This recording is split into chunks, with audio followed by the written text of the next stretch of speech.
Hi. Before we start today's Very Suspect podcast, I just wanted to say thank you for listening, and a big thanks to the people that have signed on as patrons through Patreon.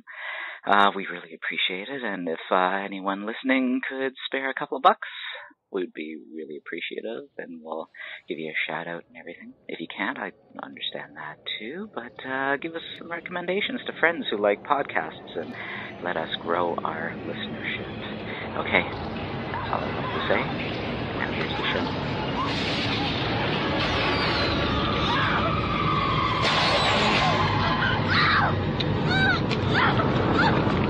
The box. You opened it. We came. It's just a puzzle box!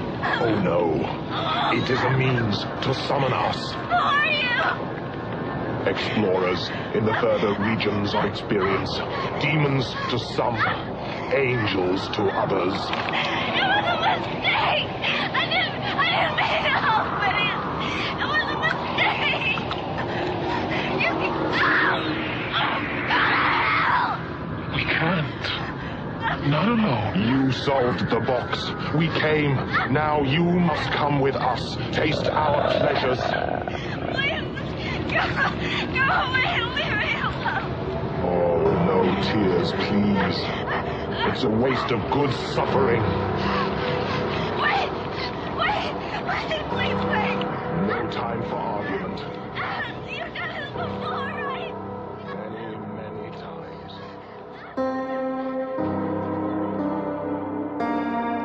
Thank you for tuning in to a Very Suspect podcast. Here's Lewis and Glenn.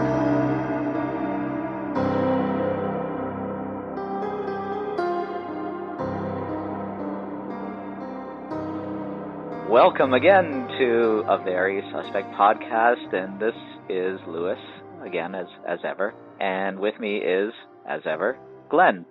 Hello. And today's show is probably going to be a multi-parter. Who knows how many. And it will delve into the career of Clive Barker, who is a horror icon. He's probably, I'd say that he's crossed over into the mainstream, not nearly as well as Stephen King, but no one's as big as Stephen King. No. You know, how would you like to start it? Should I just... Well, how did you first discover the man? I can't quite remember. It was with the Books of Blood for sure, but I can't remember how I heard about him or whether I really knew about him before picking them up. I must have heard something. I was pretty into books at that time, and I was kind of trying out a lot of the stuff coming out of the UK, and like Sean Hudson and is it James? No, Frank Herbert. Frank Herbert did Rats and stuff, right? Yeah.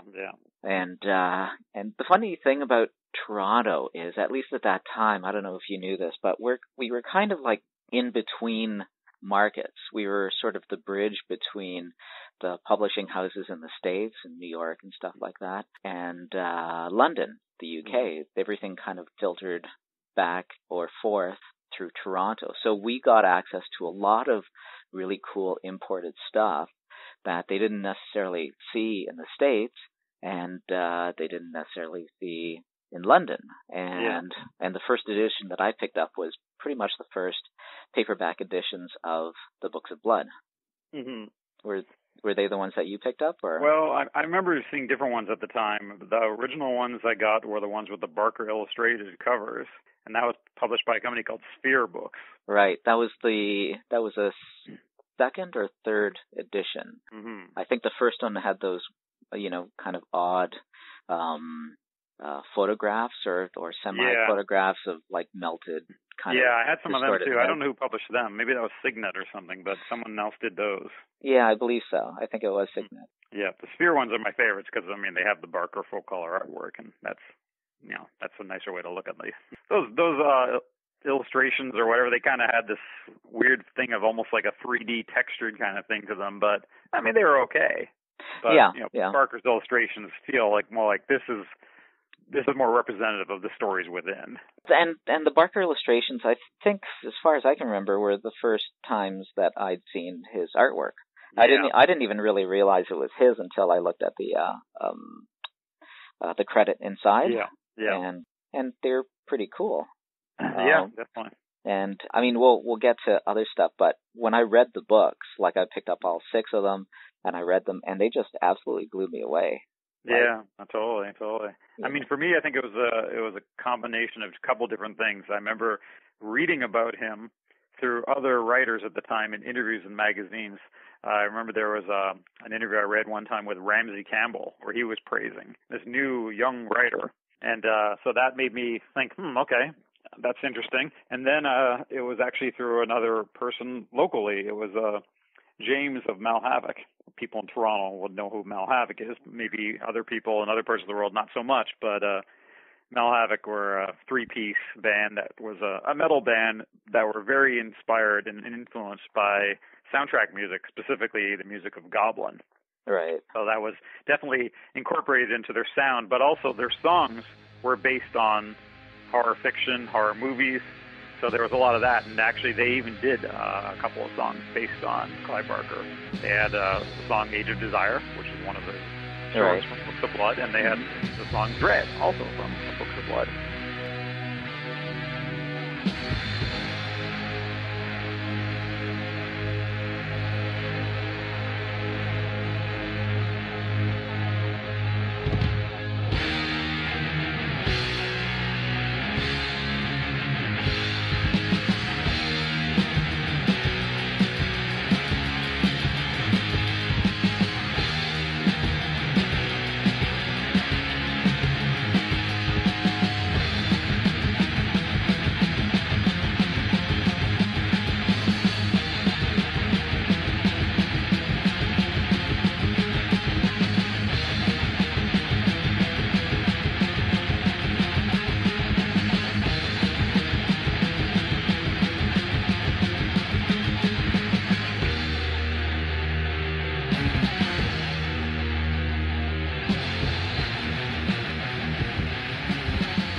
So I think it was James one time telling me that, I read this guy, and he's really good. And I was like, oh, yeah, I'd read about him from other people like Ramsey Campbell. And he said, check him out.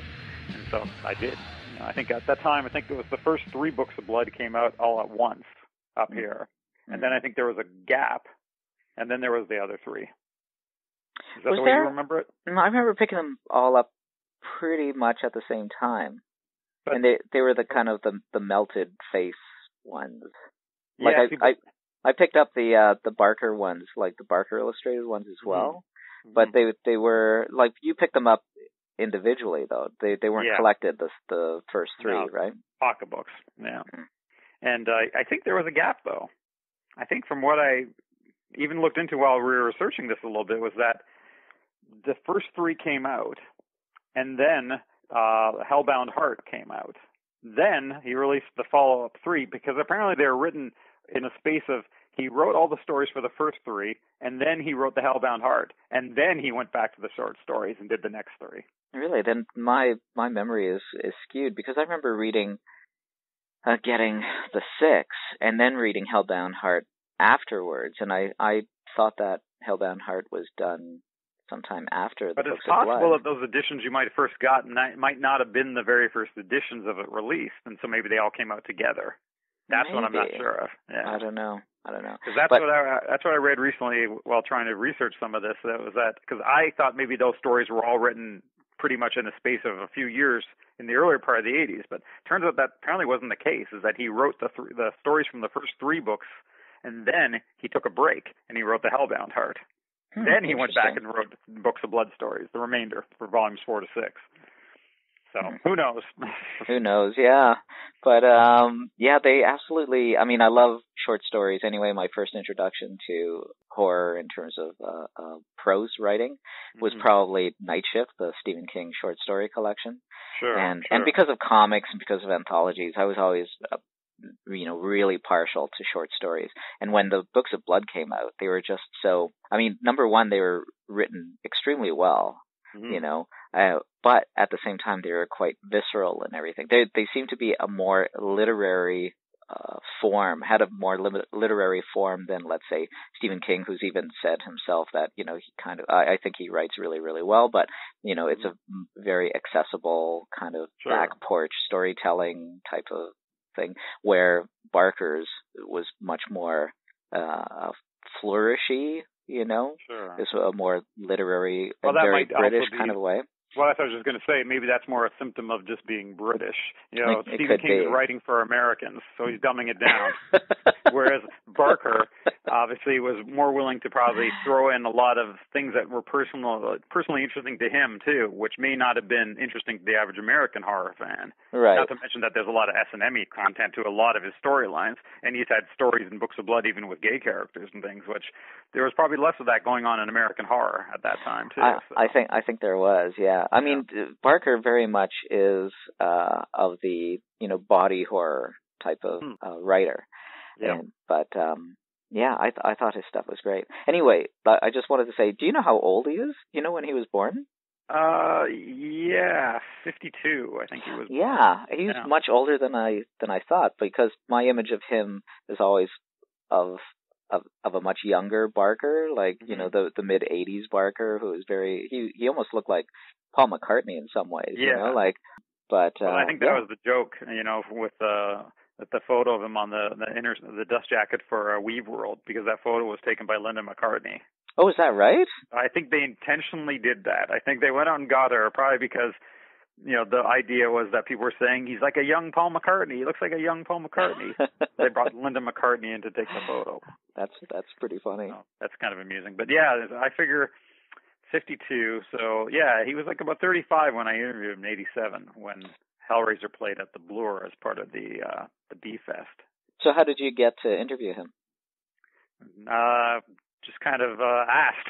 Really? It was really simple. That day he was doing a signing down at Baca Books on Queen, and it was in the afternoon. And so I went down to the signing, and I just asked him straight up right then if I could interview him that night. And I gave him a zine I had done prior to that, which was no, wait a second. I didn't do that. I'm getting the timeline mixed up.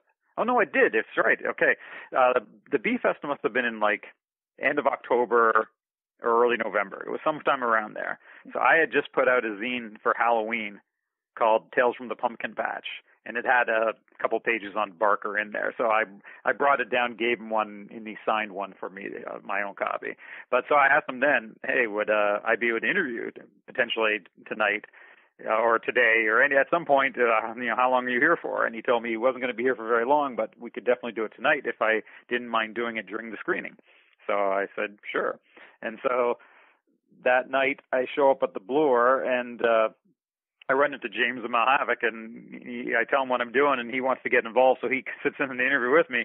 But then I also found out there's going to be a third person sitting in on the interview because he had already asked too, and that was Norman Wilner, who, of course, went on to write for Now. Right. But at that point, he was just writing for a York University paper called Excalibur, and he was doing sort of movie reviews and that kind of thing. So he sat in on the interview too. So there was basically three of us throwing questions at him. We were sitting upstairs in the Bloor, where the small little snack bar is. Mm-hmm.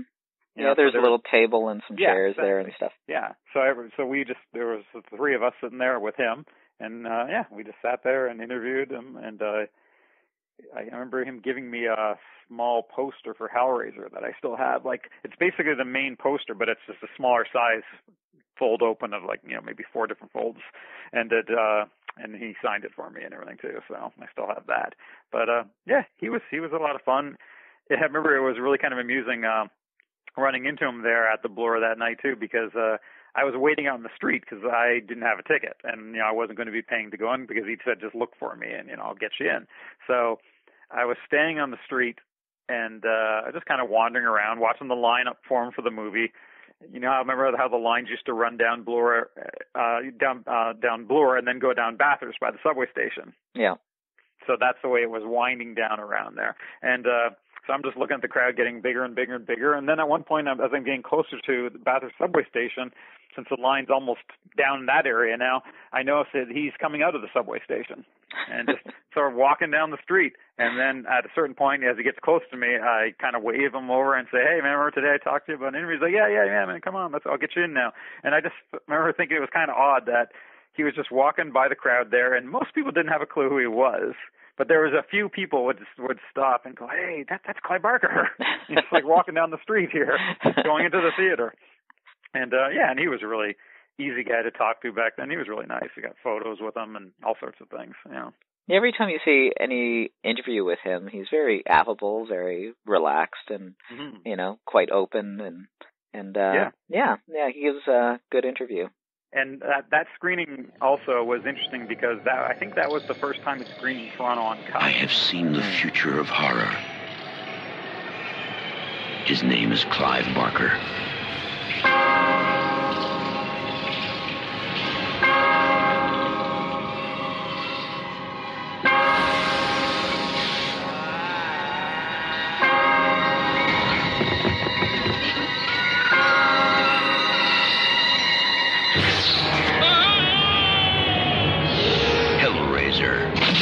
Beyond any terror you have imagined.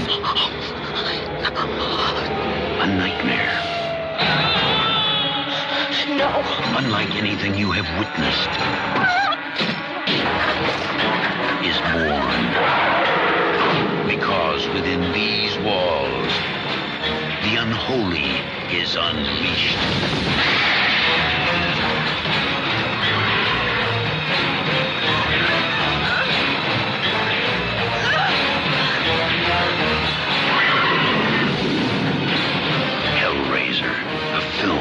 Clive Barker.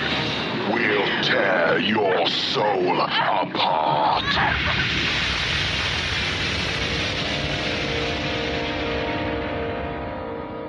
It had been cut before, because I think it had opened around the same time period, but the screening at the B-Fest was after it opened in theaters in Toronto. That's right. I went to see it when it opened downtown in a theater, yeah. Yeah, and I actually have a clipping here that I just got right now that I took out of The Sun at the time. Censors uphold ban on Hellraiser. That was the headline. On July 17, 1987, the Ontario Censor Board viewed Hellraiser and by a 3-2 majority decided to censor the film. It was, quote, not approved in its entirety as it contravenes community standards. Brutal graphic violence with bloodletting throughout, horror, degradation, torture, end quote. And then it says, minority voters wanted the movie approved uncut with a restricted rating and warnings of brutal violence, horror, and frightening scenes. New World Mutual Pictures of Canada Limited, distributors of the film, have not decided if it will cut the film and resubmit to the Film Review Board. The movie was passed uncut in British Columbia and Alberta. So it never did eventually change. That was the cut we saw. We had a cut version. I don't know how much they cut out. It didn't actually say in this piece what the amount of time was, but I think until it had the screening at the B-Fest, you could not see it uncut in Toronto, in Ontario. That's crazy, isn't it? Yeah, no, but that was common back then. I mean, if you remember, the newspapers back then, the Sun and the Star would always comment about cut movies in Ontario. Yeah, you had the regular piece on there about what the Toronto Ontario Censor Board, the Ontario Censor Board, I should say, was doing to movies. And it was amazing, unbelievable the amount of stuff that was tampered with back then. Yeah, for mystifying reasons, and obviously horror stuff would get the brunt of it. Sure. But sometimes sexual content too. But even just suggestion would be cut. Yeah. And sometimes the films would be, laughable in some ways because a scene would just disappear, or be cut in the middle of it, and it was ridiculous. I know. That was common. We had to be used to that at that time period when you lived up here. That a horror movie was going to come out, and you'd be like, I wonder how much they're going to cut out of this one. Yeah, exactly. That was common. But I want to talk more about Books of Blood. But we should mention that he's always been interested in I guess dark fantasy and horror and stuff. And even when he was going to school, he made some short films, and he wrote and directed some plays as well. Yeah. Yeah. which, I mean, I haven't really seen them. I've read bits of it because they have been released in book form. But A Clown Sodom is one, and Day of the Dog is another one. And most people know the History of the Devil. I mean, people that know Clive Barker, that he wrote History of the Devil and Frankenstein in Love and Secret Life of Cartoons. But as far as I know, I don't think they were ever committed to film or video or anything like that. No, I don't think so. No. Yeah. I've never seen anything of the sort. Yeah, and it was all done with his theatrical troupe called the Dog Company, with other members that people would know, like Doug Bradley, who of course is Pinhead. And Bradley was the fixture. He was a fixture, yeah. He's been, working with him throughout his life, basically, it looks. And Peter Atkins, who I guess was also an actor there, but he wrote the Hellraiser, a couple of Hellraiser sequels and stuff. So. And of course, both of those two also showed up in Clive's short films, which were released. And that was Salome. Was one of them. Salome was the shorter one, and there was a longer one. I mean, they're both really experimental, to the point of slow motion, black and white, and shot with available light, and so they weren't particularly really fast films, so it was extremely grainy. So it was for fans of avant-garde cinema or real diehard fans of Clive Barker, pretty much only.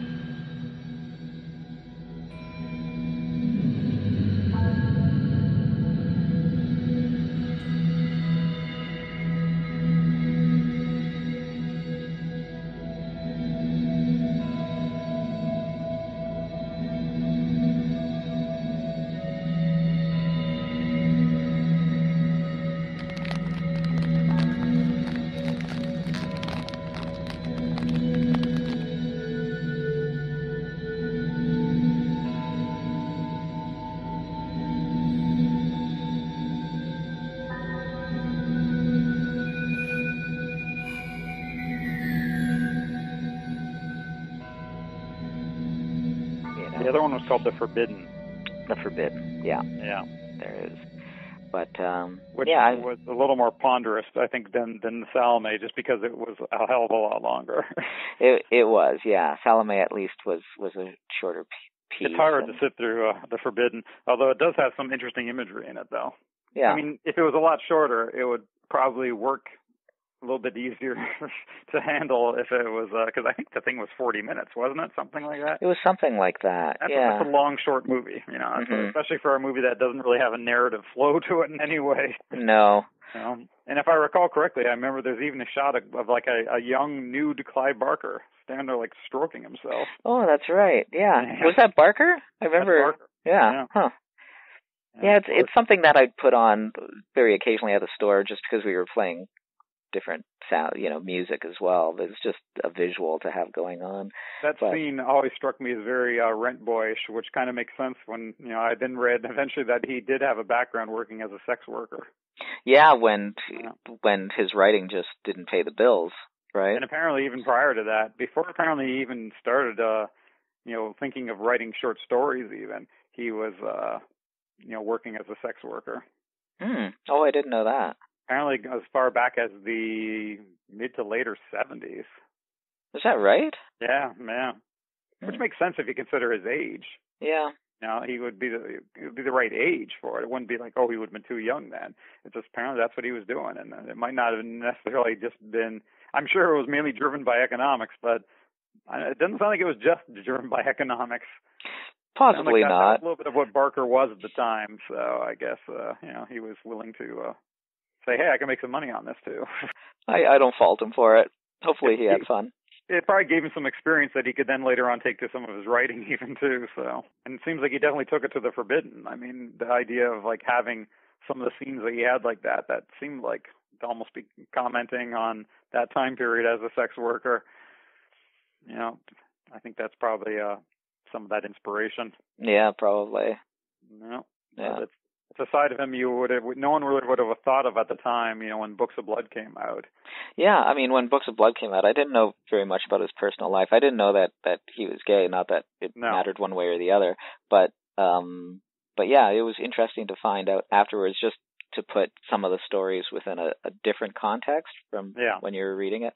And but the books, those things don't really matter one way or the other. But then when you look back at certain things and you see certain elements and stories, and then you're kind of like, okay, he was giving signals even in some of those stories, but it was just sort of like, it's up to you to figure it out. I mean, in a lot of ways, it's a real parallel with Rob Halford and Judas Priest.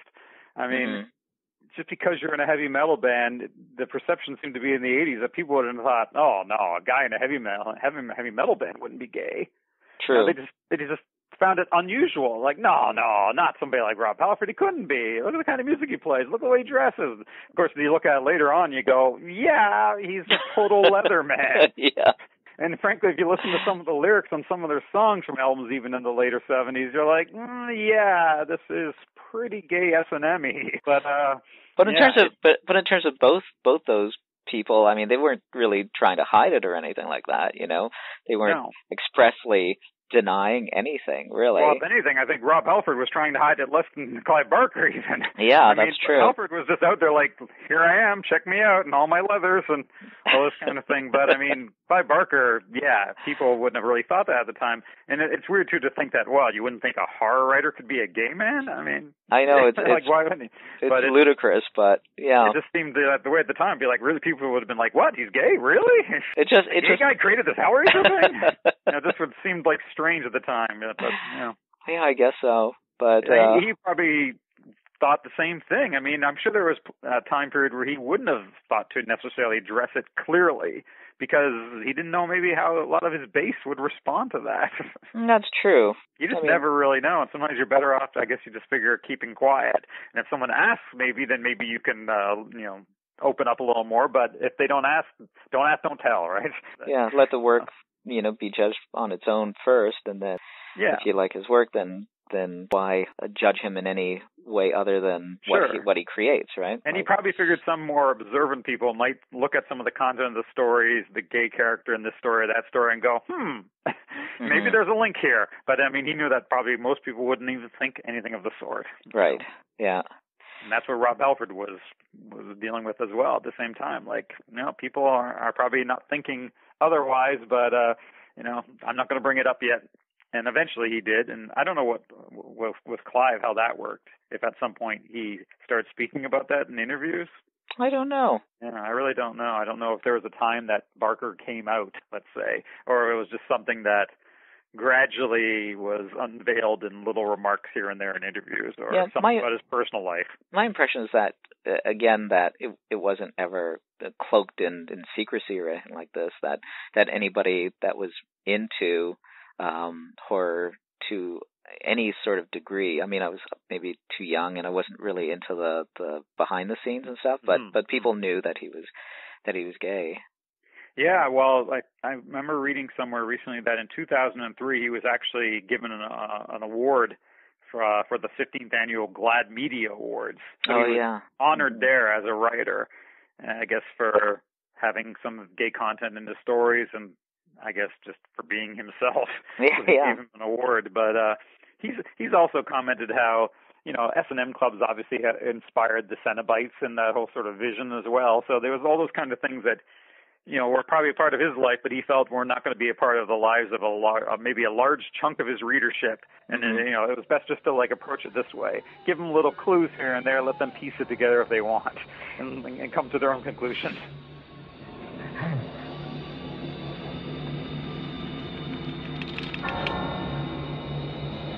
Oh, Kirsty. We thought we'd lost you. So sweet of you to come back. How can it send us back, child? We're already here. And so are you.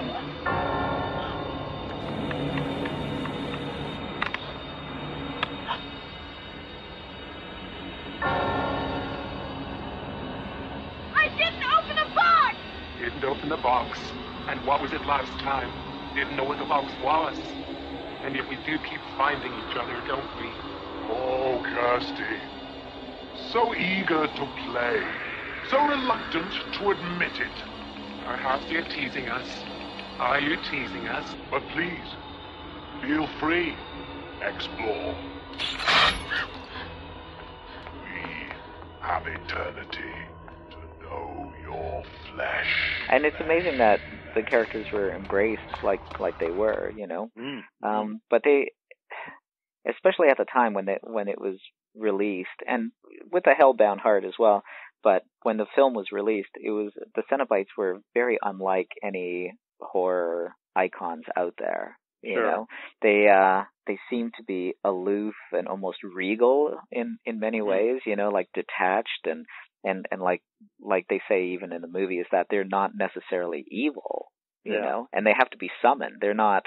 They don't just show up and torture people and kill people. Yeah. They have to be summoned. And that's part of the problem, I think, with a lot of the subsequent movies is that when you read, especially Hellbound Heart, and to a large degree when you see the movie, Barker takes great pains in reinforcing the idea that the lament configuration has to be unlocked. It's not an easy thing to unlock.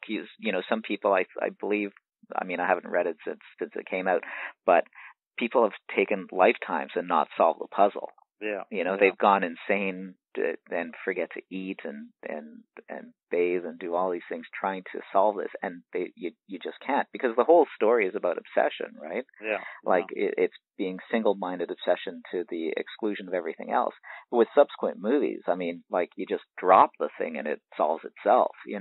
I find that to be something that was altered in subsequent sequels that I don't really like, because it's an element of the story that I found so interesting that's just been totally discarded. Well, by that point, they just wanted to speed everything up and get to the carnage. Sure, yeah. I was like, okay, you get the idea. Yeah, because when you see the first one, it takes some time for them to show up. It's really, they're a part of the story, but it's not their story. Yeah. Do you know what I mean? Totally. Yeah. And the second one, obviously, you get a different view of that whole world since you go literally into hell, So, and I think that part of the second film is my favorite thing in all the Hellraiser films. Do you? Yeah. I think the first film is still the best film, but I think some of the parts in the second one, in hell, I think I have some of the best visual imagery in any of the Hellraiser films.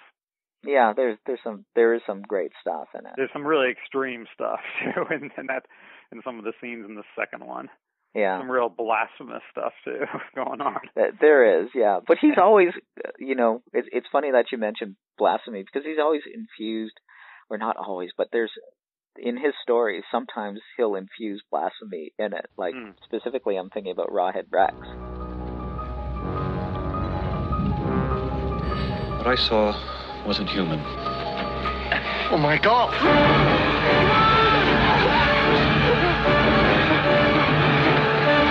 It was very tall.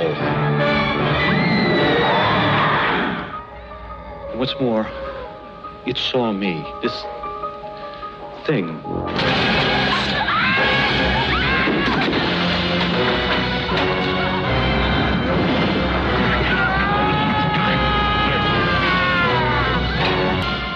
Rawhead Rex. Yeah. Which was one of the early films that came out based on one of his short stories. But I seem to remember in Rawhead Rex, there's a scene where the creature, Rawhead Rex, doesn't he pee on the cross or something? Yeah. Like he accosts that priest and he pisses on the cross and Yeah. So he's certainly, Barker does like pushing buttons, and and I remember in Hellraiser 2 there's some a lot of weird stuff going on in one of the scenes in hell, and I think there's a scene, it's been so long since I've seen it, but I remember there's something to do with a little Jesus figure on a cross or something. Oh, that Pinhead kind of emulates in terms of he spreads his arms out and up and he laughs. That's when he's walking down the church and blowing out all the windows. No, this is different. This is just some tiny little thing that's going on amidst all this carnage in a scene in hell, where people are having their skin stripped off them with meat hooks and all that. But there's this, all of a sudden within all this mess of just gore, there's this Jesus on the cross. But it's vague now. But I think there's some weird blasphemy going on. I don't know if the Jesus figure is is getting blown or something, or he's blowing somebody, but there's some weird stuff going on. It's all just lost in this mess of shit. And I remember like thinking at the time, like, holy wow, like that's really going all out, putting little things in like that you have to notice.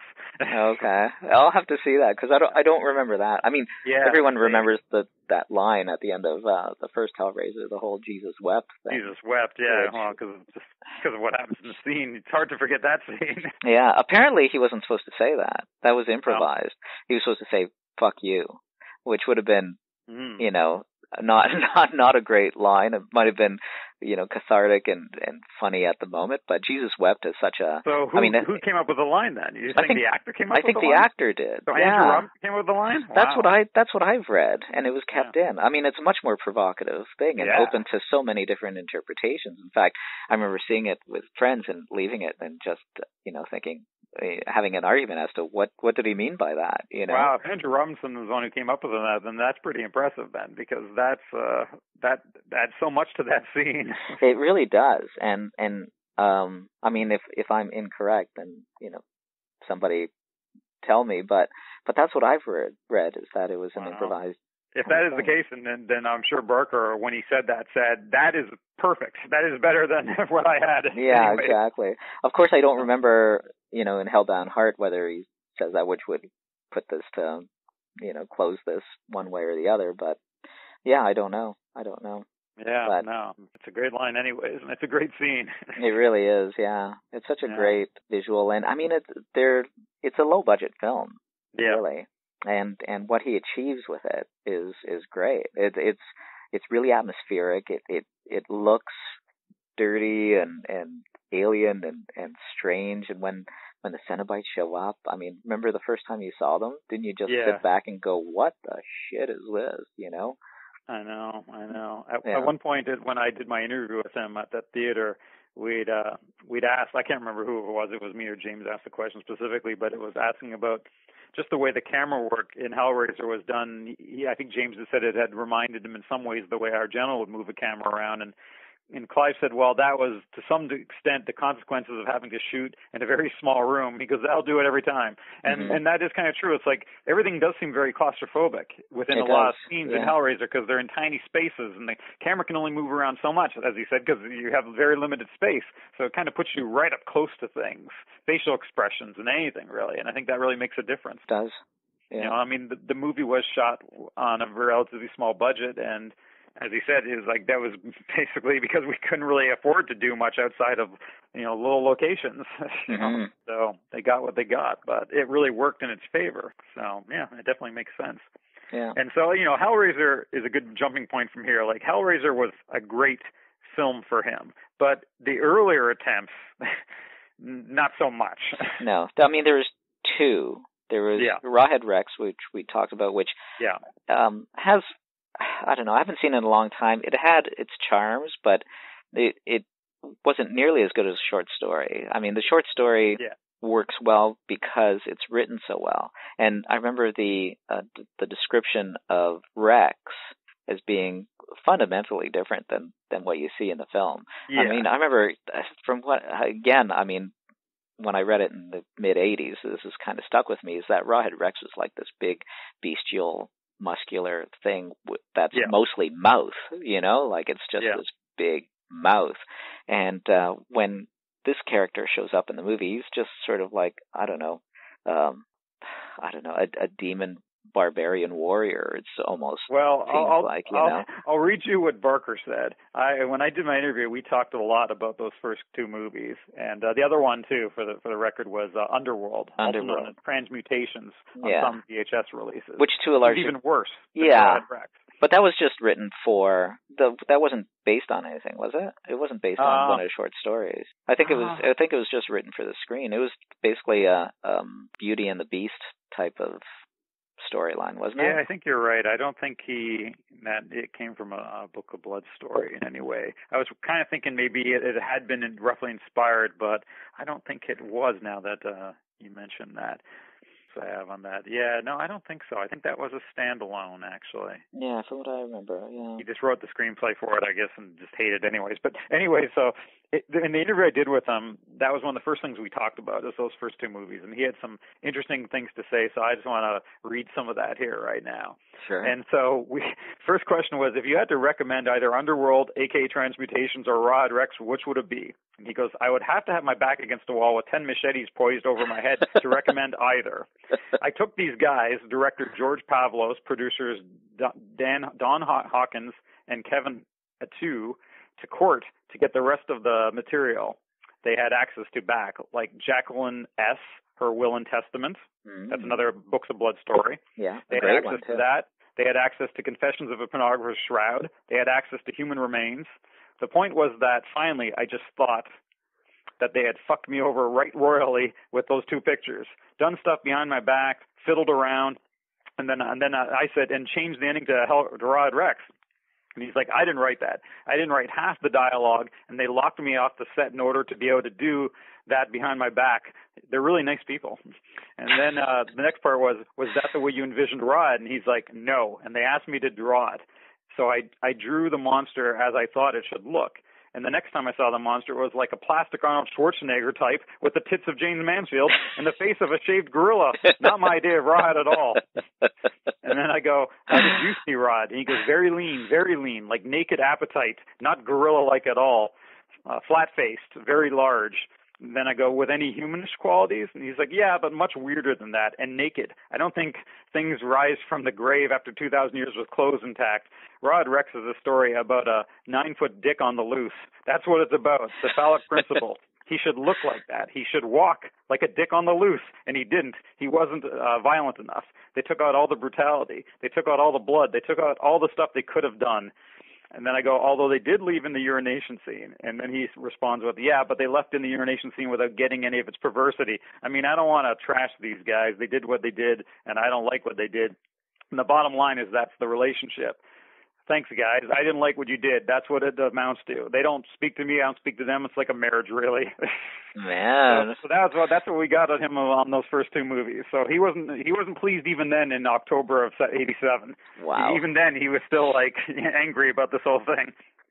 God. But it's disturbing that those producers had access to all these other Books of Blood stories licensed, but of course never got made because he had to fight them to get it back. But that's too bad, because I would have loved to have seen things like Confessions of a Pornographer's Shroud like turned into a movie, but what are you going to do?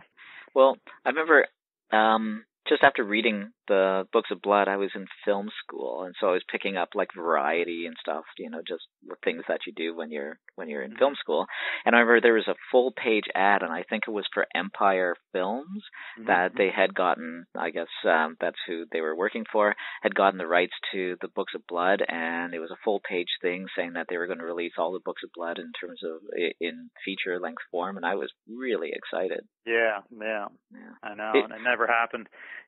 Also in the course of this interview, at one point he talks about how he was even at that point in talks with working with Raimi and possibly even Stuart Gordon on a project. So these that would have been great. Never happened. It's interesting when I look back at this interview now, because I had to pull up this old zine. I had originally printed it in a zine I did in '88 called "We Should Have Went Bowling," and so when I'm looking at this thing, I was like, just reading it recently and thinking, wow, yeah, there's a lot of stuff he talks about here that just didn't ever happen. Mm-hmm. Like the one point I said in the interview, I've heard that Son is Celluloid is going to be made into a film.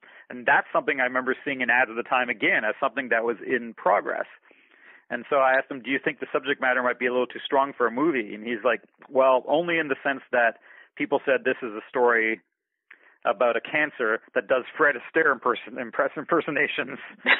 There was kind of an element of surprise. It's a picture we're actually going to deliver, Christopher Figg and myself. Certainly I intend to watch over it as a producer. I think it would be great fun to do. All the doors locked in the theater, and there's a creature in there doing movie star impersonations. It could be great. The Monroe bit would be great. Yeah. And so, and of course that never happened. And, of course, he drew the Monroe bit for the cover of one of the Books of Blood. Though I guess the one that it appears in. That's from that Son of Celluloid, which again was also eventually turned into a comic book from Eclipse. They did a one-shot on that too, like they did with many other books of blood and things, which we can get to. But also, I mentioned in that same piece they're talking about the Son of Celluloid movie that, you know, the cancer thing might make it a little bit taboo to do, and he's like, well, yeah, although AIDS is probably up there now too. In a curious kind of way, the tumor stuff has been done by Cronenberg. He's pretty much preoccupied with the tumor on the loose. It's true. Yeah, definitely. But like you said earlier, like even he has, you know, Barker has body horror elements in all his stories too. There's no question about it. But I guess he feels that his body horror is a little different than Cronenberg's body horror, which seems to be very specific up to a certain point, at least at that point in time of that interview by 87. It was a very specific type of thing Cronenberg was into. Mm-hmm. Whereas Barker's thing is a little more wide-ranging when it comes to body horror. Yeah, Cronenberg's is almost more, I don't know, medical in gross from approach. Within and things of that nature. Yeah, and Barker's is much more of the body horror in terms of what can be done to the body. It's more visceral from outside of the body as opposed to inside the body, which is more what Cronenberg's into. True. So, yeah, I mean, obviously Cronenberg does branch out from that because Videodrome is an example of something growing in your body that then can come out of your body. True, You know, but, I mean, they both have body horror elements. Mm-hmm. Yeah, but I mean, anyways, as far as we were just saying about Books of Blood stuff, too, like, in terms of movies, there was a lot of Books of Blood shorts that have been adapted into other things. Mm-hmm. I mean, a lot that haven't, but... And a lot that haven't. And, of course, a lot that were supposed to be made, as, you know, that piece I just read there points out that there was a real interest in doing other Books of Blood stories as well as feature movies.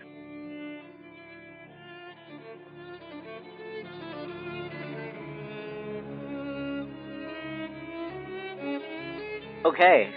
Well, thanks for listening. That was the first part of our look into the work and career of the very interesting and amazing Clive Barker. And if it seems like I cut it a little bit short or awkwardly, it's because we just have a very long conversation and I just have to determine a point to sort of stop it. That makes sense. And, I just wanted to say thanks very much for listening to us. Our listenership is really bumped up, and that's, I have to thank you all, and, you know, chances are you're telling people, and we really appreciate that. And again, if you have a couple of bucks, send it our way via Patreon. Anyway, thanks for listening, and tune in next time for Clive Barker, Part 2. I'm Lewis. This is a Very Suspect podcast. Thanks very much. Bye.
Thank you for listening. Music is played by Trigger Warning. Check out their Facebook page. Links are in the show notes.